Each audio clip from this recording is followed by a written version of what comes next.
Briser le quatrième mur avec Inland Empire de David Lynch. Et oui, de David Lynch en une seule émission, c'est possible, on l'a fait. Son dernier film, sorti en 2007, film qu'il a produit, écrit, réalisé, monté. De quoi parle Inland Empire? Est-ce que vraiment je vais oser me lancer dans ce mystère? Mais je vais déjà vous lire ce qui est écrit derrière le Blu-ray. Une histoire de mystère.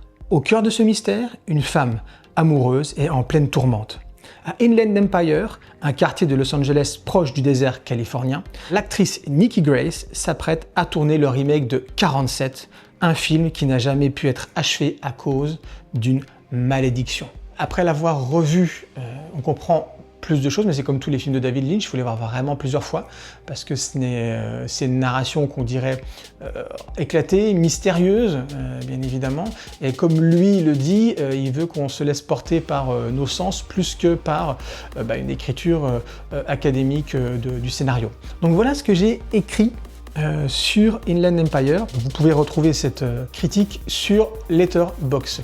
Donc comme je vous l'ai dit, Letterboxd c'est une application, un réseau social pour les passionnés de cinéma. Ça vous permet de classer vos films, de vous rappeler quand vous les avez vus, de créer des petites critiques si vous voulez, ou des longues critiques.